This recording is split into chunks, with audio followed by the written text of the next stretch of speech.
ଆଜ୍ଞା ଆପଣ ଓଡ଼ିଆରେ ଗୋଟେ କଥା ଶୁଣିଥିବେ ନନାଙ୍କ ସନ୍ଧ୍ୟାରେ ସନ୍ଧ୍ୟା ଅର୍ଥାତ୍ ମୋର ନିଶ ନାହିଁ ଆଉ ଜଣଙ୍କର ନିଶକୁ ଆଣି ନିଶ୍ଚୟ ବୋଲିକିରି ନିଜକୁ କହିବା ମୋଟାମୋଟି କଥା ହଉଛି ଏଇଆ।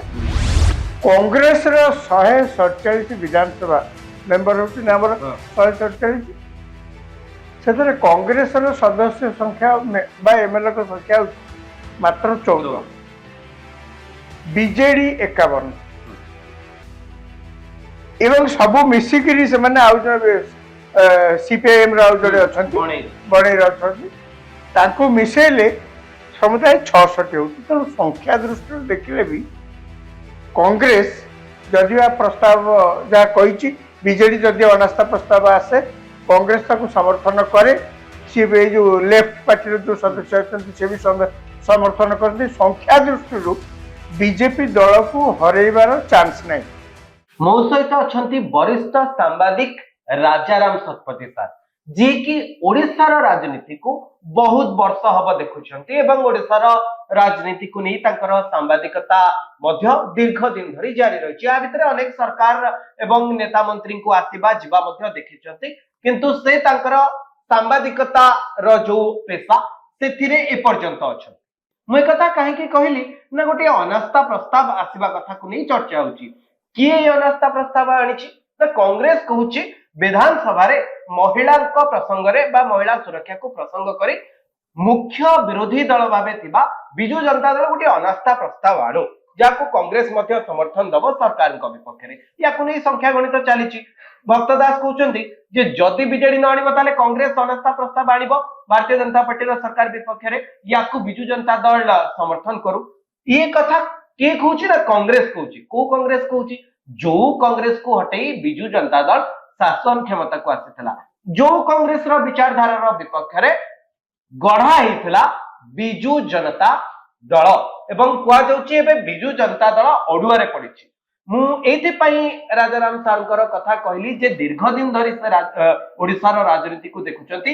ଆପଣ ଜାନକୀ ପଟ୍ଟନାୟକଙ୍କ କଥା କୁହନ୍ତୁ କିମ୍ବା ବିଜୁ ପଟ୍ଟନାୟକଙ୍କ କଥା କୁହନ୍ତୁ ଅନେକ ପୂର୍ବରୁ ବା ସେଇ ସମୟର ରାଜନୀତି ଓଡ଼ିଶାରେ କୋଭଳି ଭାବେ ପାଣିପାଗର ପରିବର୍ତ୍ତନ ହେଇଛି ଆହୁରି କେତେ ଥର ଏଇ ଅନାସ୍ଥାର ପ୍ରସଙ୍ଗ ଆସିଥିବ ଏ ସବୁର ସେ ମୁକ ସାକ୍ଷୀ। ସାର୍ ସିଧା କଥା ମୁଁ ଏତେ କଥା କହିଲି ଯେ ଆପଣ ଓଡ଼ିଶାର ରାଜନୀତିର ଅନେକ ପରିବର୍ତ୍ତନର ମୁକ ସାକ୍ଷୀ।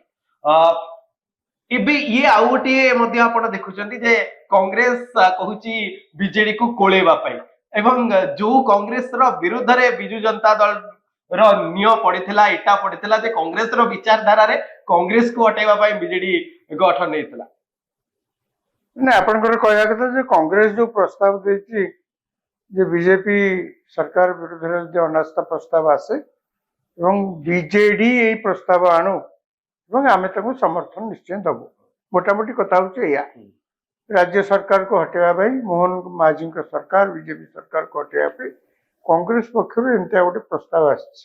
ଆଜ୍ଞା ଆପଣ ଓଡ଼ିଆରେ ଗୋଟେ କଥା ଶୁଣିଥିବେ ନନାଙ୍କ ସନ୍ଧ୍ୟାରେ ସନ୍ଧ୍ୟା ଅର୍ଥାତ୍ ମୋର ନିଶ ନାହିଁ ଆଉ ଜଣଙ୍କର ନିଶକୁ ଆଣି ନିଶ୍ଚୟ ବୋଲିକିରି ନିଜକୁ କହିବା ମୋଟାମୋଟି କଥା ହଉଛି ଏଇଆ। କଂଗ୍ରେସର 147 ବିଧାନସଭା ମେମ୍ବର ହଉଛନ୍ତି ଆମର 147 ସେଥିରେ କଂଗ୍ରେସର ସଦସ୍ୟ ସଂଖ୍ୟା ବା ଏମଏଲଏଙ୍କ ସଂଖ୍ୟା ହଉଛି ମାତ୍ର 14 ବିଜେଡି 51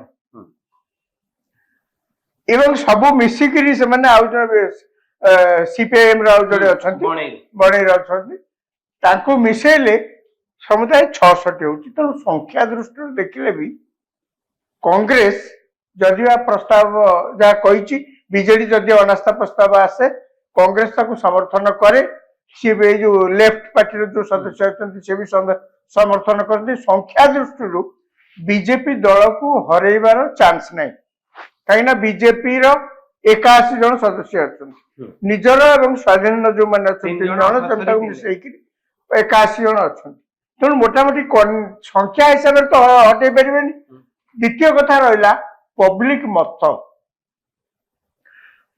ये जो गला किस दिन आप लक्ष्य करेंगे संवादपत्र आउ टेलीविजन चैनल ओडिशार विभिन्न जगह नारी निर्यातना ଘଟଣା ସବୁ ଘଟୁଛି ଏବଂ ସେଗୁଡାକ ପ୍ରକାଶ ପାଉଛି। ଆପଣ ଲକ୍ଷ୍ୟ କରିଥିବେ ଏଇ ନାରୀ ନିର୍ଯାତନା ର ଆଉ ଗୋଟେ ଅଂଶ ବିଶେଷ ହଉଛି ଯେ ଗୋଟେ କଲେଜର କୋଉଠି ଛାତ୍ରୀ ସେ ପେଟ୍ରୋଲ ଢାଳି ନିଜ ଦେହରେ ନିଆଁ ଲଗାଇ ଦେଇଛନ୍ତି। ସେ ହସ୍ପିଟାଲରେ ଚିକିତ୍ସିତ ହଉଥିବା ଅବସ୍ଥାରେ ସେ ଚାଲିଗଲେ। ସେ ଗୋଟେ ଘଟଣା। ଆଉ ଗୋଟେ ଦେଖିବେ ଏଇ ଯୋଉ ବଳଙ୍ଗା ଘଟଣାରେ ମଧ୍ୟ ଆପଣ ଦେଖିବେ ସିଏ ବର୍ତ୍ତମାନ ଯାଇକିରି ଦିଲ୍ଲୀର ଏମ୍ସ ରେ ଚିକିତ୍ସିତ ହଉଛନ୍ତି। ଭଗବାନ କରନ୍ତୁ ସେ ଭଲ ହେଇକିରି ଘରକୁ ଫେରନ୍ତୁ। ଏଇ ସବୁ ଯୋଉ ଘଟଣା, ତା ପୂର୍ବରୁ ଗୋପାଳପୁର ଘଟଣା ଇତ୍ୟାଦି ଇତ୍ୟାଦି ଏହାରି ଭିତରେ ଯେତେ ହେଇଛି, ତାପରେ ବି ଏବେ ବି ମଧ୍ୟ ଜଗତସିଂହପୁର, ମାଲକାନଗିରି, ହଁ ବିଭିନ୍ନ ଜାଗାରେ ହେଇଛି, ବିଭିନ୍ନ ଖବର ସବୁ ବାହାରୁଛି। ଏଇ ଯୋଉ ଘଟଣା ଗୁଡାକ ଏଇ ବିରୋଧୀ ଦଳକୁ ଗୋଟେ ବଡ ମୌକା ଆଣିଦେଇଛି। କାହିଁକି ନା ସେମାନେ ପ୍ରାୟ ମୃତ ପ୍ରାୟ ଅବସ୍ଥାରେ ଥିଲେ। 24 ବର୍ଷ ଶାସନ କଲା ପରେ ବିଜେଡି ବିଦା ହେଇଗଲା କ୍ଷମତାରୁ। କଂଗ୍ରେସ କୋଉ ଯୁଗରୁ କ୍ଷମତାରୁ ଯାଇଛି ଯେ ଆଉ ଦେଖା ନାହିଁ। ତେଣୁ କହିବାକୁ ଗଲେ କଂଗ୍ରେସ ବର୍ତ୍ତମାନ ଓଡିଶାରେ କେବଳ ଗୋଟେ ସାଇନ ବୋର୍ଡ ପାର୍ଟିରେ ସୀମିତ ହେଇଯାଇଛି। 14 ଜଣ ବିଧାୟକ, ତାଙ୍କର ଆଉ କିଛି ତ କାର୍ଯ୍ୟକ୍ରମ କିଛି 13% ଭୋଟ, ଆଉ କିଛି ପଲିଟିକାଲ ଆକ୍ଟିଭିଟିଜ ମଧ୍ୟ ସେମାନେ ବହୁତ ବର୍ଷ ହେଲାଣି ଆଖି ଦୃଶିଆ ସେମିତି କିଛି ପଲିଟିକାଲ ଆକ୍ଟିଭିଟିଜ କରିନାହାନ୍ତି। ତାଙ୍କ ଦଳରେ ବି ଯୋଉ ଲୋକମାନେ ସବୁ ଅଛନ୍ତି ସେ ଲୋକମାନଙ୍କୁ ଟେଲିଭିଜନ କ୍ୟାମେରାରେ ଦେଖିଲା ଫଟୋ ସ୍କ୍ରିନରେ ଦେଖିଲା ବେଳକୁ ଲୋକ ବି କହୁଛନ୍ତି ସେଇ ଲୋକ ଆଙ୍କୁ କଣ ଆଉ କିଛି କେହି ନୂଆ ଲୋକ ମିଳୁନାହାନ୍ତି। ସତେନ୍ତି ଏଇମାନେ ପଟା କରିକି ସେ ଦଳକୁ ରଖୁଛନ୍ତି। ତେଣୁ ସେ ଦଳର ଯୋଉଟା ଅଭ୍ୟୁଦୟ ହେବା କଥା, ସବୁ ରାଜନୈତିକ ଦଳର ଅଭ୍ୟୁଦୟ ହୁଏ, ମାନେ ନୂଆ ଚେହେରା ଆସନ୍ତି, ନୂଆ ଆଇଡିଆଜ ଆସେ। ଏସବୁ ନହେଲେ ରାଜନୈତିକ ଦଳ ଲୋକଙ୍କର ମନକୁ ଛୁଇଁବନି। ସବୁ ରାଜନୈତିକ ଦଳରେ ଏତିକି କରିବାକୁ ପଡିବ।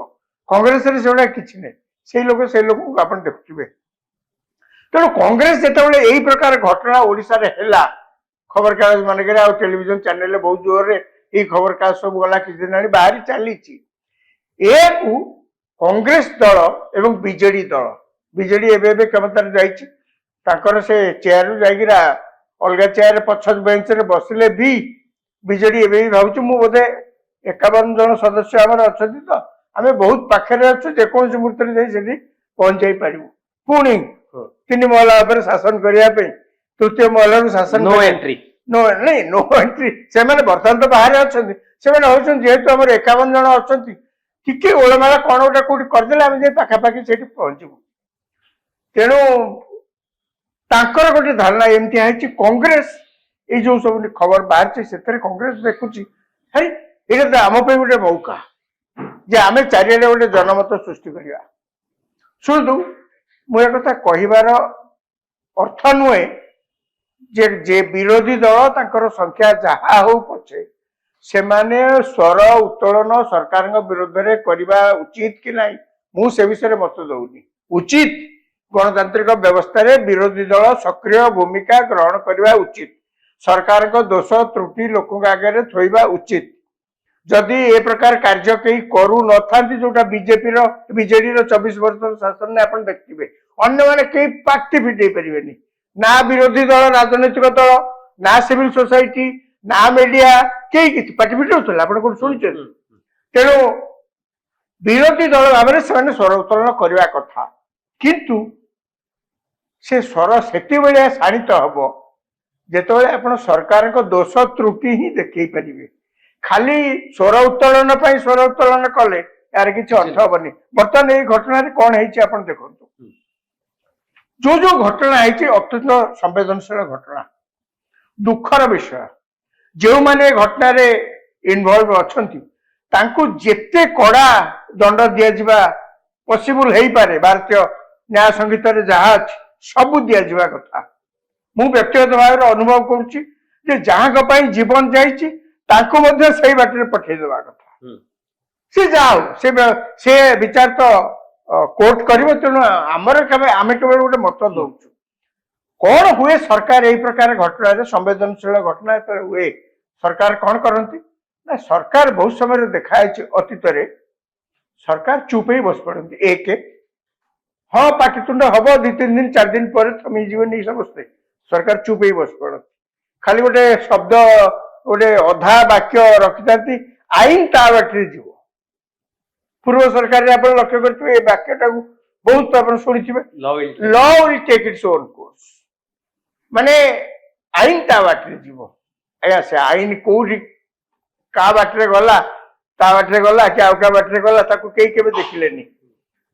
ଯଦି ସରକାର ଏଇ ପ୍ରକାର ସମ୍ବେଦନଶୀଳ ଘଟଣାରେ ଅଭିଯୁକ୍ତକୁ ଦୋଷୀ ତ କୋର୍ଟରେ ପ୍ରମାଣିତ ହବ ପରେ ଅଭିଯୁକ୍ତକୁ ଯଦି ଘୋଡେଇବାକୁ ଚେଷ୍ଟା କରୁଥାନ୍ତି, ଅଭିଯୋଗର ଯାହା ଯାହା କଣ୍ଟେଣ୍ଟ ଅଛି, ଯାହା ଯାହା ଅଭିଯୋଗ କରାଯାଇଛି ତାକୁ ଯଦି ପାଣିଚିଆ କରିବା ପାଇଁ ଉଦ୍ୟମ କରୁଥାନ୍ତି, ପୁଲିସ ଇନକ୍ୱାରୀରେ ଯଦି ଇଣ୍ଟରଫିୟର କରିକିରି ବା କ୍ଷମତାର ଦୁର୍ବ୍ୟବହାର କରି ପୁଲିସର ଯୋଉ ଇନକ୍ୱାରୀ କୁ ଯଦି ପାଣିଚିଆ କରିବା ପାଇଁ ଉଦ୍ୟମ କରୁଥାନ୍ତି, ଲୋକେ ସେତେବେଳେ ୟାକୁ ନାପସନ୍ଦ କରନ୍ତି। କିନ୍ତୁ ବଳଙ୍ଗା ଗୋଟେ ସେକେଣ୍ଡ, ଏଇ ପ୍ରକାର ଘଟଣା ଯେତେବେଳେ ହଉଥିବ ଏବଂ ସରକାରରେ ଥିବା ଲୋକ ବା କ୍ଷମତାରେ ଥିବା ଲୋକ କରୁଥିବେ, ବିରୋଧୀ ଦଳ ସେଇଠି ପାଟି କରିବା ଦରକାର, ଯଥାର୍ଥ ହବ।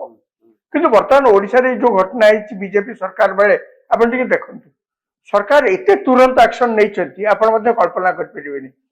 ବ୍ରହ୍ମପୁରର ଗଣଧର୍ଷଣ କଥା, 10 ଜଣଙ୍କୁ ଗିରଫ ହୋଇଛନ୍ତି। ସୌମ୍ୟାଶ୍ରୀ ଘଟଣା ଆପଣ ଦେଖନ୍ତୁ, ବାଲେଶ୍ୱର ଏଫ୍ଏମ୍ କଲେଜର ପ୍ରିନ୍ସିପାଲ ଆଉ ଏଚଓଡି ତାକୁ ସାଙ୍ଗେ ସାଙ୍ଗେ ପ୍ରିନ୍ସିପାଲ ହୁଅନ୍ତୁ କି ଏଚଓଡି ହୁଅନ୍ତୁ, ସରକାର ସାଙ୍ଗେ ସାଙ୍ଗେ ସସ୍ପେଣ୍ଡ କଲେ, ସସ୍ପେଣ୍ଡ କରିବା ପରେ ପରେ ତାଙ୍କୁ ମଧ୍ୟ ଗିରଫ କରିକି ଦେଇଛି। ଦୋଷୀ କି ନିର୍ଦ୍ଦୋଷ କିନ୍ତୁ କୋର୍ଟ ବିଚାର କରିବ ନା। ବଳଙ୍ଗା ଘଟଣାରେ ଆପଣ ଦେଖନ୍ତୁ, ସରକାର ନିଜେ ମୁଖ୍ୟମନ୍ତ୍ରୀ ଆଗଭର ହେଇକରି କହିଛନ୍ତି ଯେ ଯଦି ଆବଶ୍ୟକ ପଡିବ ଆମେ ଦିଲ୍ଲୀ ଏମ୍ସ କୁ ଭଲ ଚିକିତ୍ସା ପାଇଁ ପଠେଇବୁ, ପଠେଇଛନ୍ତି। ସୌମ୍ୟାଶ୍ରୀ କୁ ସେ ତ ଚାଲିଗଲେ, ଅବସ୍ଥା ସେତେବେଳେ ନଥିଲା, ତାଙ୍କୁ ଦିଲ୍ଲୀ କି ମଧ୍ୟ ପଠେଇଛନ୍ତି। ଏବଂ ଅନ୍ୟ ଯୋଉ ଘଟଣାରେ ଯାହା ଯାହା ହେଇଛି ଆପଣ ମାନେ ଦେଖନ୍ତୁ, ଗୋଟିଏ ଘଟଣା, ୟାରି ଭିତରେ ଯେତେ ଖବରକାଗଜରେ ଘଟଣାରେ ମଧ୍ୟ ଦୋଷୀଙ୍କୁ ତୁରନ୍ତ ଗିରଫ କରାଗଲା। ମାଲକାନଗିରି କେସରେ ମଧ୍ୟ ତୁରନ୍ତ ଡ୍ରାଇଭର ସମେତ କିଛି ମାନେ ଗଙ୍ଗାଧର ମେର ୟୁନିଭର୍ସିଟିରୁ ଖବର ଆସିଲା, ବିପକ୍ଷରେ ଖାଲି ସେତିକି କାମ କରିନାହାନ୍ତି ସରକାର, ୟା ଭିତରେ ସବୁ ଶକ୍ତିଶ୍ରୀ ଗୋଟେ ଯୋଜନା ମଧ୍ୟ ଘୋଷଣା କରିଛନ୍ତି। ସ୍କୁଲ ଠୁ କଲେଜ ଯାକେ ସିସିଟିଭିର ବ୍ୟବସ୍ଥା କରିଛନ୍ତି। ସରକାର ଏକଥା ମଧ୍ୟ କରିଛନ୍ତି ଯେ ସବୁ ଅନୁଷ୍ଠାନରେ ଏପରିକି ମାନେ ବେସରକାରୀ ବା ସରକାରୀ ଅନୁଷ୍ଠାନରେ ମଧ୍ୟ, ସବୁ ଶିକ୍ଷା ଅନୁଷ୍ଠାନରେ ଏବଂ ବେସରକାରୀ ଓ ସରକାରୀ ଅନୁଷ୍ଠାନରେ ଯୋଉଠି ମହିଳା ମାନେ କାମ କରୁଛନ୍ତି ସେଠି ମଧ୍ୟ ଗୋଟିଏ ଇନକ୍ୱାରୀ, ଯୋଉ ଆଇସିସି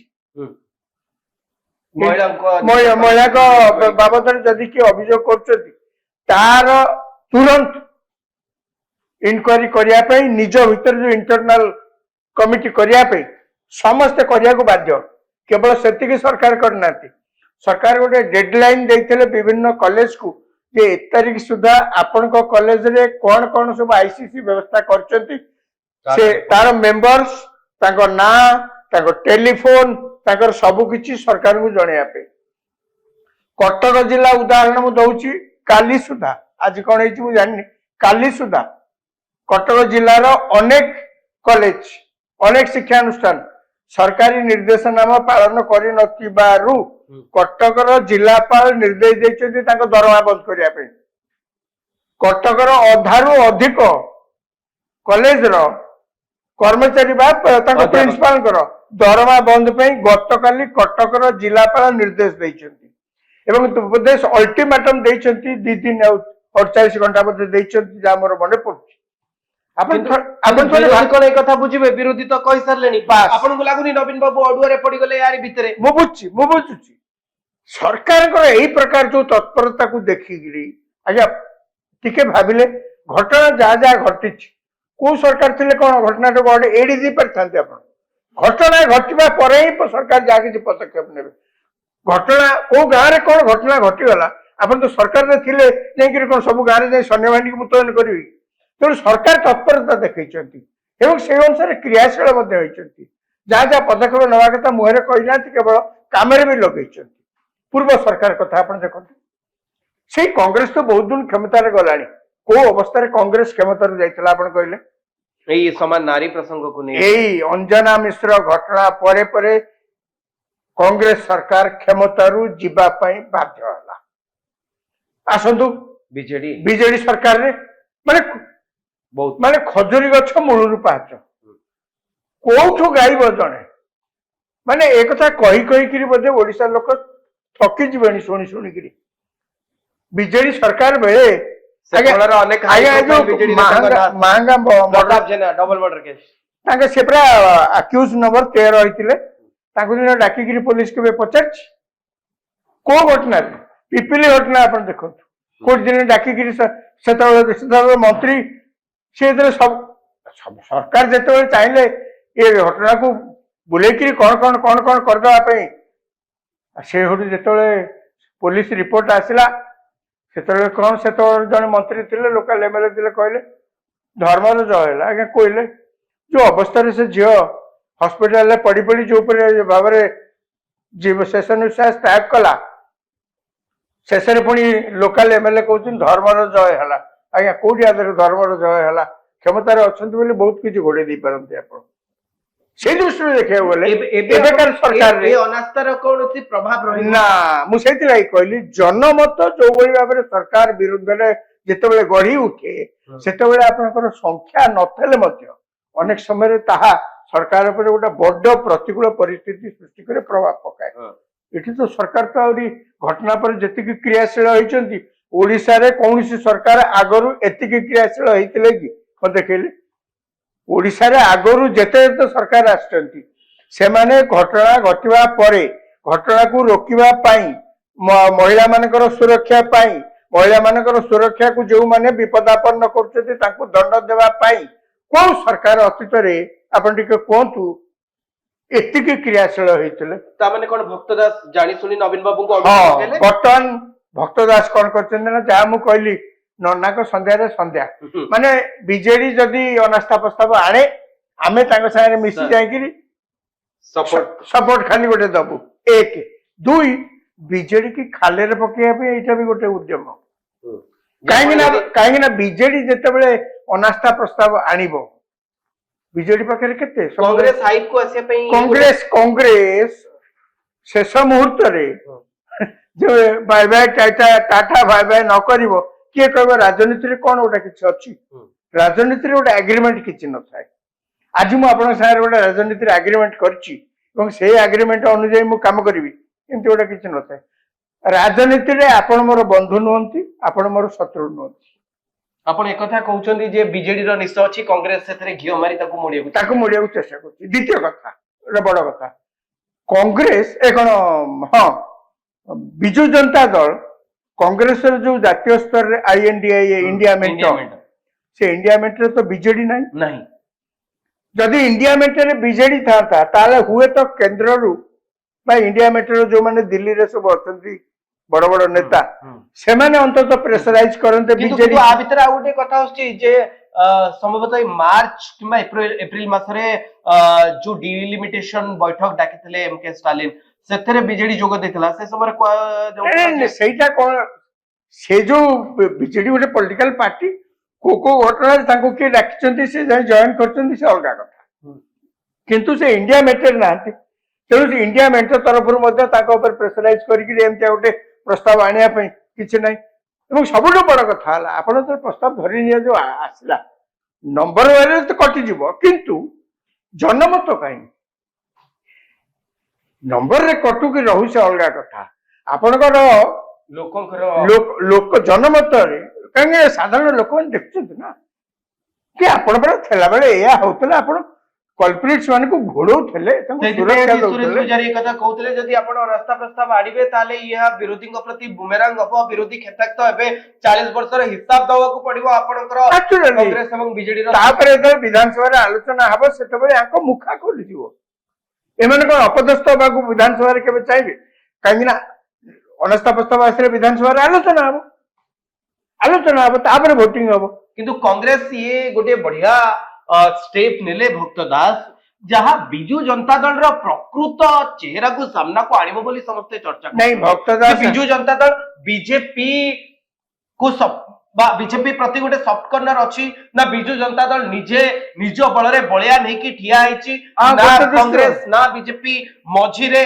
जेमति कोनोसी मेंटरे नाही बिजु जनता दल सेई आभिमुख्य को स्पष्ट करबा। हाँ अनेक कहते जे एटा एक्चुअली बिजु जनता दल को खाचारे पकेवा पे कांग्रेस रे एटा गोटे सुचिंतित योजना किंतु एटा एते दूर भी कही हबो सेते बेलको काहे ना बिजु जनता दल हुए तो कही पारे जे आमे भी अनास्था प्रस्ताव आनिबोनी यार अर्थ नुहे जे आमे सरकार को समर्थन करू अनास्था प्रस्ताव आमे सेति बेले आनिमु जेते बेले परिस्थिति अति गंभीर होइकरी जटिल हबो ओडिसावासी को पय असह्य हबो ते जहा हेले भी आमे सरकार न थाई पारू 13 मास हला गोटे सरकार आछि एभली किछि कार्य सरकार करी नाहंती मुहरे हुए तो बीजेडी यही शब्द न कही पारे किंतु बीजेडी निश्चय 3 थर चिंता करिवो जे आमे अनास्था प्रस्ताव कांग्रेस हमको समर्थन करू कि न करू हम खाचार पकेया पे कांग्रेस करथाई पारे आम तरफ आमे जदि केवल अनास्था प्रस्ताव आनिबा सेकरे जदि आणु ताले आमे बहुत किंतु ये अनास्थार कथा कही कांग्रेस फायदा मारनेला आपण एक कथा अस्वीकार करि परिबे नाही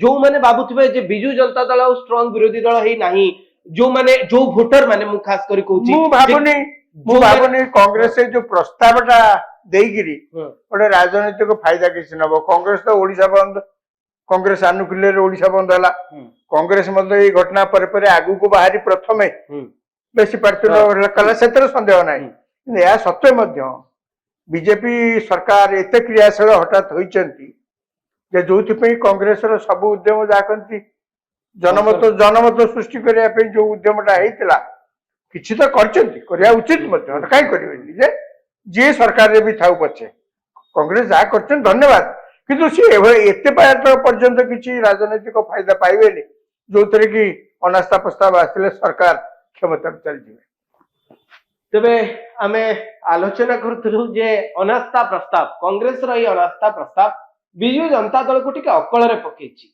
एवं बिजू जनता दल विरोधी दल हिसाब रे कोन स्टैंड नबो एवं परवर्ती समय रे बिजू जनता दल जो कथा कहूछि बारंबार जे आमे एक सशक्त विरोधी दल भाबे ओडिसा रे अछु 51 जन विधायक जेतु बिजू जनता दल रे अछंती ये एबे देखिबार विषय रहबो भक्त दास कर ई जो कथा अनास्था प्रस्ताव रो कथा बीजेडी पाई कोभली भाबे गुटी अकल परिस्थिति सृष्टि करूची बोली चर्चा होउची एवं या भितरु बिजू जनता दल केमिति बाहरुची एवं ओडिसा रा राजनीति कोन मोड़ खाउची ये तमाम कथा को नहीं आमे आलोचना करूथुलु मु आशा करूची वीडियो टी आपन को भल लागितबो आपन माने न्यूज रूम सहित जोड़ी रहया पे हम चैनल को लाइक करंतु शेयर करंतु और सब्सक्राइब करंतु धन्यवाद नमस्कार।